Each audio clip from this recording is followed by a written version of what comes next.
ここに1枚の白黒写真がある。 AI でカラーにしてみよう。このチャンネルの視聴者の中には子供の頃に日本軍機のプラモデルを作ったことがある方も多いのではないだろうか。タミヤや長谷川の箱絵を眺めてワクワクしながら筆を握った日、あの時の少年時代に戻って今日は一機の戦闘機の写真に AI で色を与えていこう。草地に佇む一機の戦闘機。垂直尾翼には白い稲妻のマークと白い数字の46。これは世界に唯一現存する日本陸軍の戦闘機だ。名前を4式戦闘機ハヤテという。連合軍はこの機体にフランクのコードネームを与えた。最高速度は 624km 毎時。当時の日本軍機の中で頂点に立つ性能だった。設計者は中島飛行機の主任設計者小山康。搭乗員は撃墜王と呼ばれた若者たち。そして3500機が生産され、その大半は戦場に消えていった。今日は日本陸軍最強と呼ばれた戦闘機ハヤテの物語をお話しします。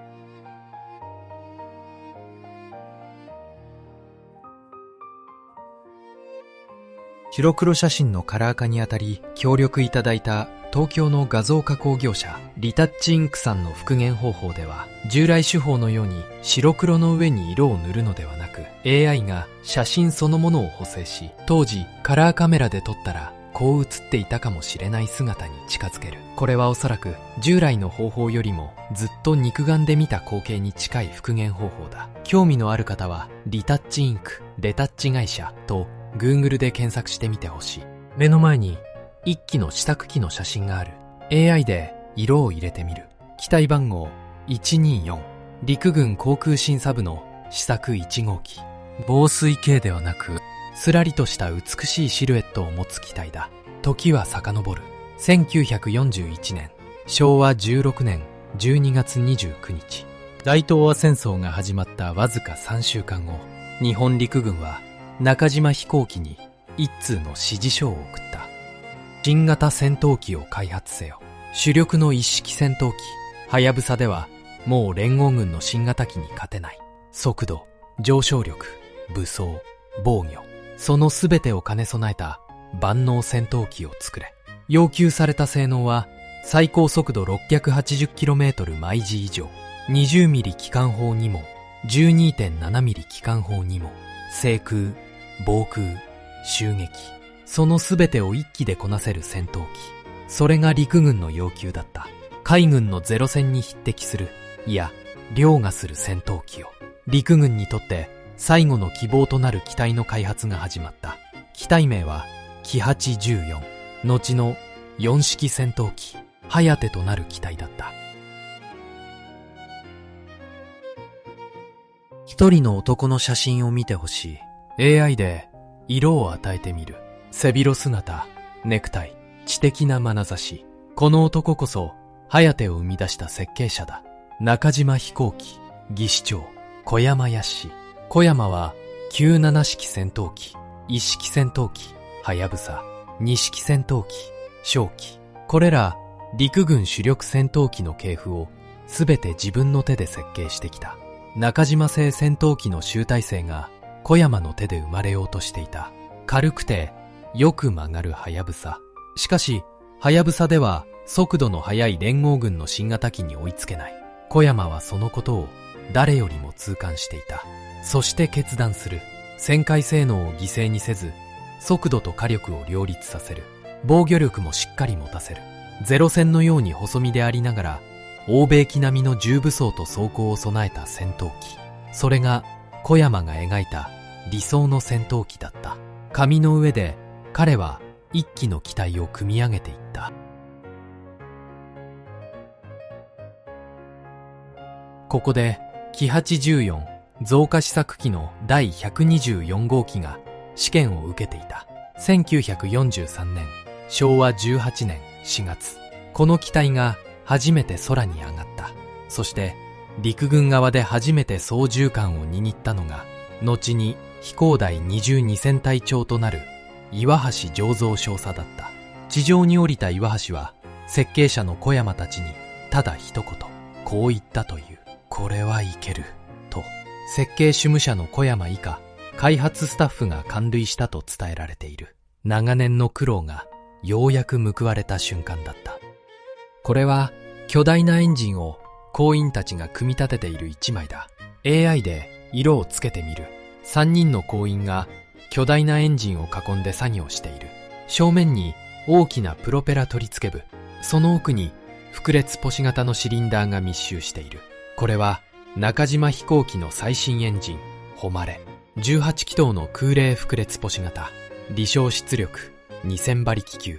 当時の日本最高峰のエンジンだった。HA25、別名栄エンジンの18気筒版とも呼ばれ、欧米に追いつくべく設計された新世代のエンジンだった。ほぼ同じ全面面積で栄の約2倍の出力を目指していた。技術者たちはこの誉れを芸術品と評した。それほどに繊細で高度な構造を持つエンジンだった。工員たちは配管の一本一本を手作業で組み上げていく。設計図通りにミリ単位の精度で。だが戦時下の生産現場では熟練工が次々と戦場に取られていた。代わりに作業を担うのは訓練の浅い工員たちだった。そしてこの誉れエンジンこそが後に颯の運命を左右することになる。紙の上の数字と現場の現実は別物だった。巨大な工場の前で一機の颯が静かに待っている。 AI で色を入れてみる。垂直尾翼に白い数字102、胴体側面には白縁取りの日の丸。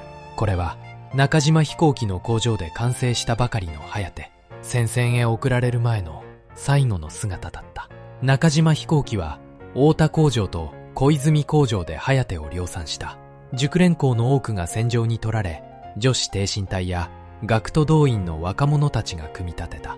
機体ごとに精度のばらつきが出始めていた。設計通りの性能が出る機体もあれば、出ない機体もあった。それでも毎月数百機の颯が工場の門を出て行った。戦場で待つ部隊のもとへ運ばれていった。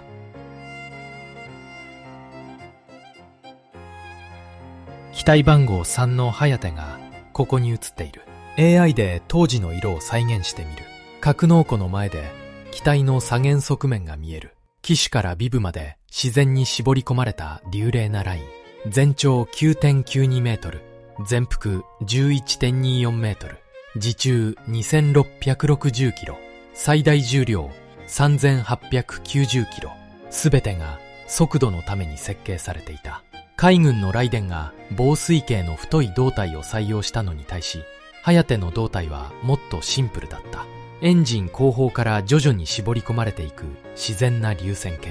過剰な工夫を避け、空気の流れを乱さない形状だった。主翼は中島飛行機の伝統的な蝶型フラップを備える。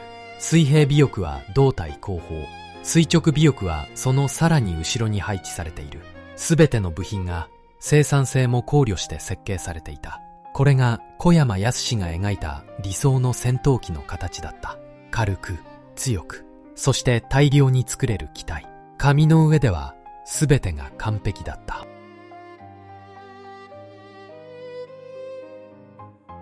操縦席の中を覗いてみよう。 AI で色を入れてみる。ずらりと並んだ計器類が目の前に広がっている。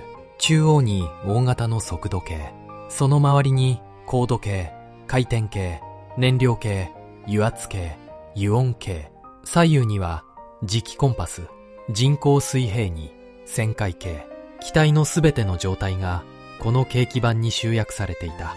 下部には操縦桿の根元と左右のスロットルレバー、エンジンの出力、機体の傾き、燃料の残量。搭乗員はこれらすべてを同時に把握しながら敵機と戦わなければならなかった。戦時下の若者たちがまさにこの座席に座っていた。20代前半の青年たち。中には10代の少年飛行兵もいた。彼らはこの機械を買って空に上がっていった。たった一人で敵の編隊と向き合うために。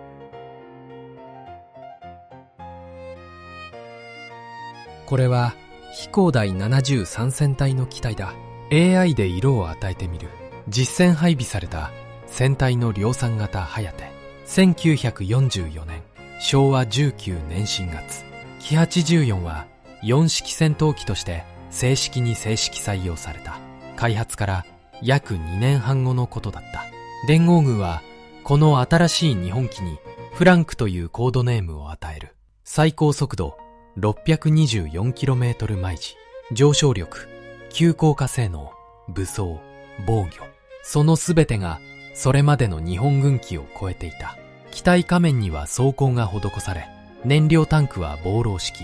陸軍にとってまさに切り札となる機体が完成した。1944年10月、東京所沢陸軍飛行場でハヤテは報道関係者に初公開された。各新聞は大東亜決戦機と称え大いに取り上げた。だがその時すでに戦況は押し戻せないところまで来ていた。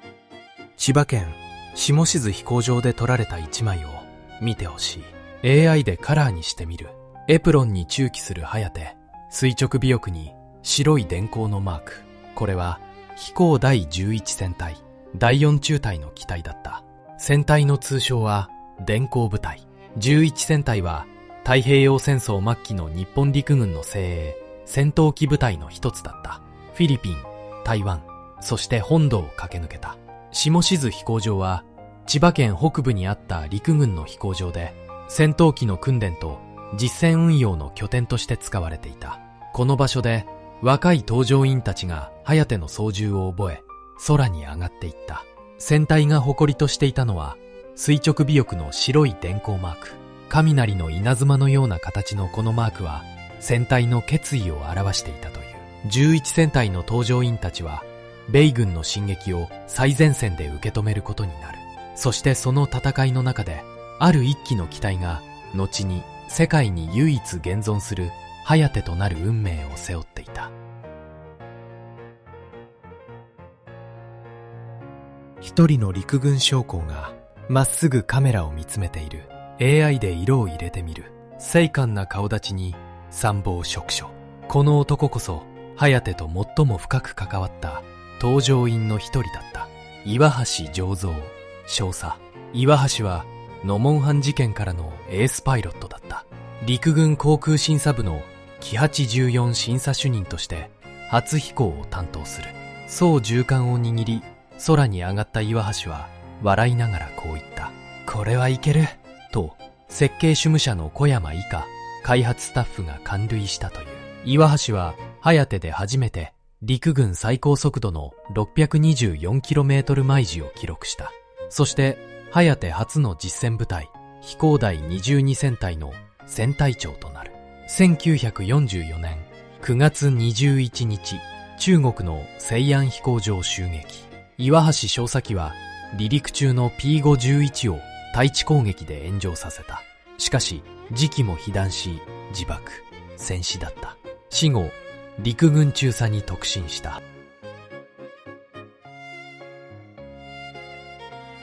もう一度あの白の46の写真を見てみよう。 AI で色をつけてみる。垂直尾翼に白い数字の46と白い稲妻、そして電光部隊のマーク。時は1945年1月、フィリピンルソン島クラーク飛行場。米軍が進撃してきた。多くのハヤテが放棄され、または破壊された。そんな中でほぼ無傷のまま米軍の手に渡った一機があった。第1446号機。それがこの白の46だった。この機体は米国へ運ばれ性能試験を受けることになる。後に世界に唯一残るハヤテとして歴史に名を残す。そのことを当時の整備兵も搭乗員も誰も知らなかった。幸に駐機する飛行第47戦隊のハヤテだ。 AI で色を与えて蘇らせてみる。機体の前で整備兵が作業を続けている。第47戦隊の任務は本土防空だった。そしてこの戦隊にはもう一つ大きな特徴があった。整備の神様と呼ばれた男、刈谷正夫大尉がいた。刈谷は船体の整備指揮班長を務めていた。刈谷は船体内に指揮小隊を作り、機体整備に関する全てを一括管理した。厳密な飛行時間の管理、点火プラグの早期交換、定期的なオーバーホール。欧米では当たり前の整備手順を日本陸軍で初めて徹底的に実行した。その結果、第47戦隊のハヤテの稼働率は常時87から 100% に保たれていた。同じ時期、他の部隊では稼働率20から 40% が普通だった。刈谷大尉は後年こう語っている。47戦隊で 100% 働いたエンジンが他部隊で動かなかったのは日本陸軍の整備教育が間違っていたからだと。ハヤテが悪いんじゃない、そう言いたかったのだろう。それでも47戦隊のハヤテさえ試作機ほどの速度は出なかったとある搭乗員は証言している。最強と呼ばれた機体は最強の整備班の手に渡っても本来の性能を取り戻せなかった。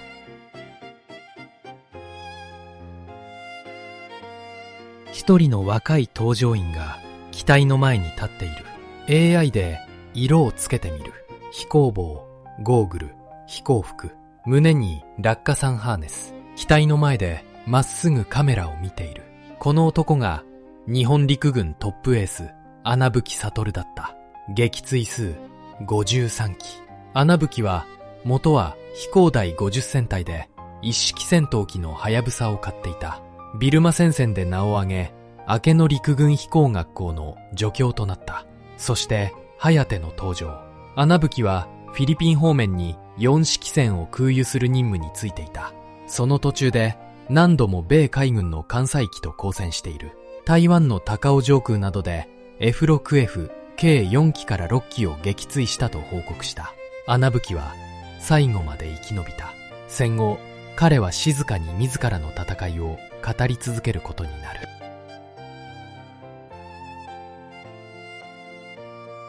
走路を離れるその瞬間が一枚の写真に残されている。 AI で色を再現してみる。機体番号258、飛行第31戦隊のハヤテだ。胴体側面に白縁取りの日の丸。車輪はまだ完全に上がっていない。機首はわずかに上を向き、地面から離れていく。その後ろには舞い上がる土ぼこり。ハヤテの上昇力は当時の日本軍機の中で群を抜いていた。ぐんぐんと高度を上げていく姿は他のどんな機体とも違った。それまで日本陸軍が使ってきた一式船や二式船とは明らかに違う加速だった。戦時下の若者たちはこの瞬間にハヤテの力を体で覚えた。これが最強と呼ばれた戦闘機の本来の姿だった。ただし、その本来の姿を最後まで保てた機体はほんの一握りだった。格納庫の中に一機のハヤテが静かに佇んでいる。 AI で色を入れてみる。しかしこの機体には最大の問題が隠れていた。ハヤテの最大の弱点は心臓部の誉れエンジンだった。設計上は離床2000馬力級だが、現場で出る力は1500馬力出れば良い方だった。燃料の質が悪い。潤滑油が劣化している。部品の精度が落ちている。整備兵は毎日エンジンと格闘していた。動けば飛ぶ。動かなければ地上で立ち往生する。それがハヤテという機体の現実だった。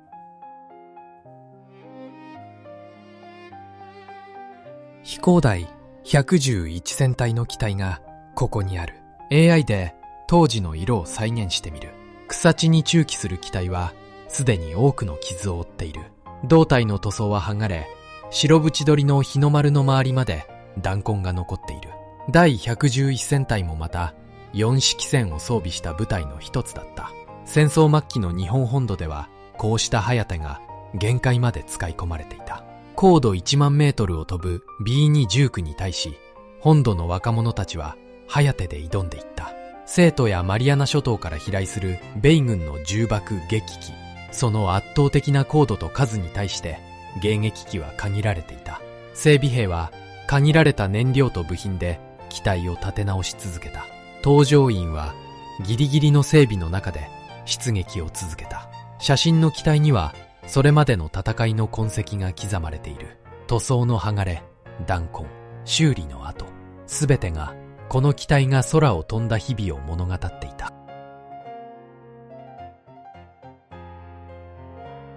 もう一人のエースを紹介したい。AI で色を与えてみる。若松幸義大理飛行第85戦隊第2中隊長。若松は敵味方の双方から赤花のエースと呼ばれていた。撃墜約20機の歴戦のエース。1944年10月4日、中国の梧州付近、若松は4式戦4機と2式戦4機を率いて友軍船団の上空哨戒中だった。そこへ米軍の第76戦闘飛行隊の P511 が来襲する。若松は奇襲攻撃をかけた。最初の1機を一撃で発火させ撃墜。続けて左の1機も発火させ撃墜。戦果は確実 P511 を4機撃墜。そして友軍の被弾はゼロだった。若松はその日の日記にこう書いている。我が旗、被弾機一機もなく赤子の手をねじるがごとし。と、若松にはもう一つ有名なエピソードがある。地上勤務者の士気を鼓舞するために空戦中に無線送信スイッチを入れたまま空戦の実況中継を地上に流し続けた。だが昭和19年12月18日、漢光の大空襲、若松幸義は4式戦とともに空に散った。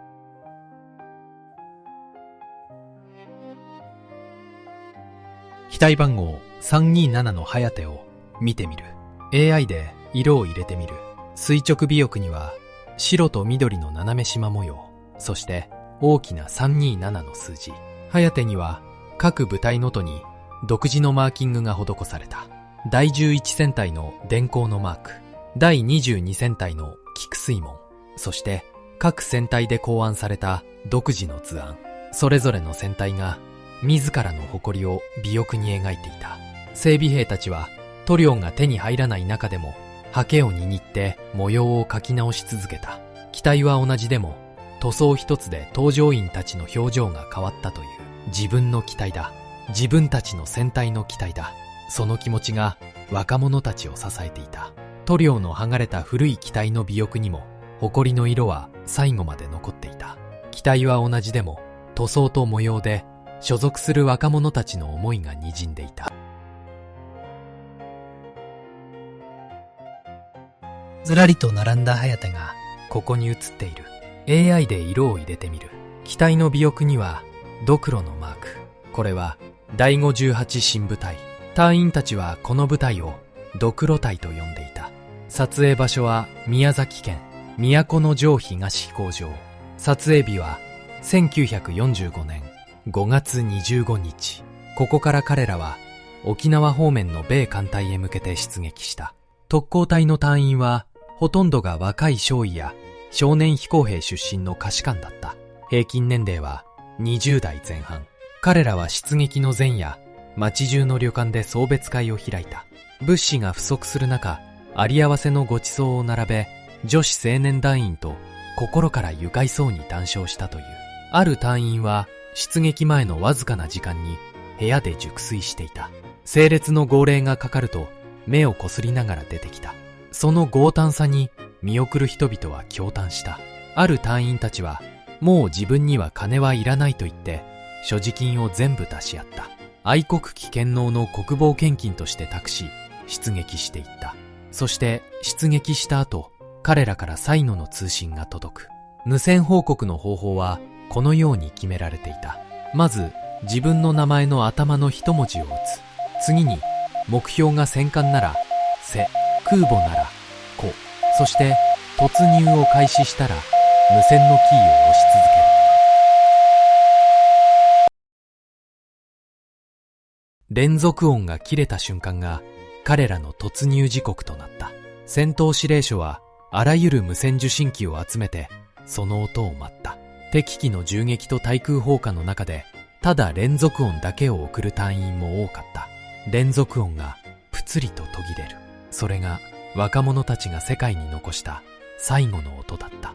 最強と呼ばれた戦闘機はこうして片道切符の体当たり機となった。設計者の小山康は自分の機体がこのように使われることを想像していただろうか。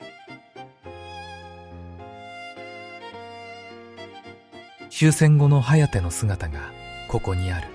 AI で色をつけてみる。機体のプロペラは脱落し、塗装は弾痕で剥がれている。1945年8月15日終戦。連合軍は日本軍のすべての航空機に対して武装解除を命じた。各地の飛行場では整備兵がプロペラを取り外し、機関銃を撤去していった。昨日まで戦っていた機体がただの動かない金属の塊になっていく。これが戦争が終わった瞬間の颯の姿だった。調布飛行場で撮られた一枚を見てほしい。 AI で色を再現してみる。ここは東京調布。戦時中は本土防空の最前線基地の一つだった。米軍によって接収された颯たちが草地に山積みにされている。主翼と主翼が重なり、胴体は斜めに傾く。垂直尾翼に部隊章の名残がまだ薄く残っている。そばには別の戦闘機の残骸も無造作に置かれている。戦闘機は機体としての価値を失い、スクラップとして扱われていた。胴体の塗装は剥がれ、計器板も外されている。これが日本陸軍最強の戦闘機と呼ばれた機体の最後の姿だった。調布の松林の中で若者たちが乗ってきた機体は静かに横たわっていた。その音はもう誰にも聞こえなかった。損傷した格納庫の中に颯たちが並んでいる。 AI で色を与えてみる。大型の格納庫だ。屋根の鉄骨は爆撃でむき出しになっている。天井の鋼材はねじれて垂れ下がる。その下に複数の颯が機首を手前にして整列している。整然と並んだ4枚プロペラ、太い機首、防水型の胴体。数ヶ月前までこの格納庫は活気に満ちていた。整備兵がエンジンを叩き、搭乗員が機体に乗り込み、出撃命令を待っていた場所だった。だが今、ここは静まり返っている。エンジンを始動する音もない。整備兵の声もない。並んだ機体は武装解除を待つ姿勢でただそこにある。これらの機体は二度と空に上がることはなかった。整備兵が毎日触れていた機械はこの日を最後に動かなくなった。興味深い一枚の写真を見てほしい。 AI で色を入れてみる。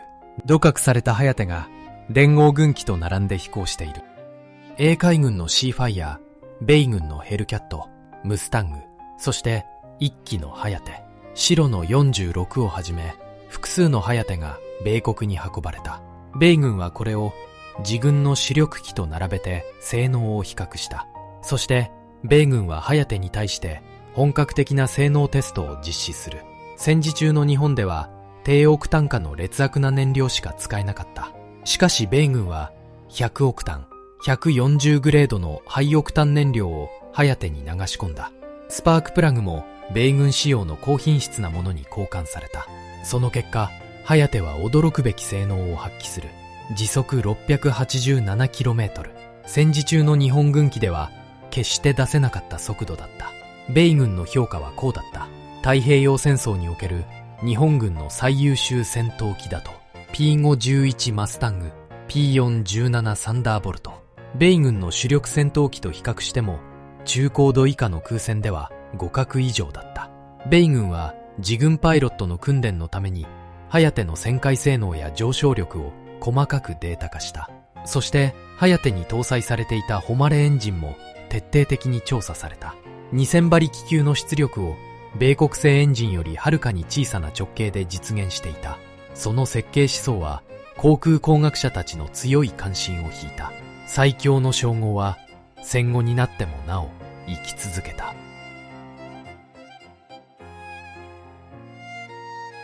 戦後の颯がここに写っている。 AI で色をつけてみる。主翼に青地に白の太陽。これは中華民国空軍の国籍標識だった。戦後中華民国空軍は接収した颯を運用した。第6大隊などで配備され、空を飛び続けた。日本陸軍最強の戦闘機が敵だった国の空を舞い、第二の人生を歩んだ。塗り直された機体は新しい所有者の命令でまた空に上がっていった。設計者の小山康は自らが描いた機体の姿をどんな思いで見ていただろうか。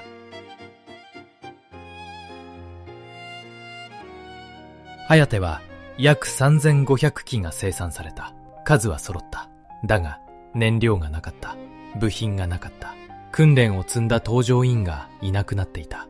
そして空を守る空域そのものが失われていた。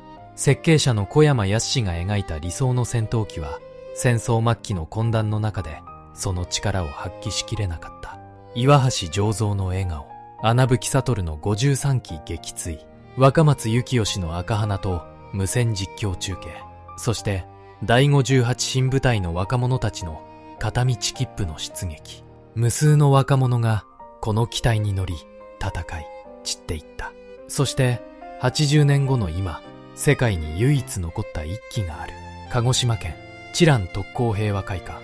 戦後アメリカへ渡り数十年の旅を経て日本へ帰ってきた白の46、重要航空遺産として今も静かに展示されている。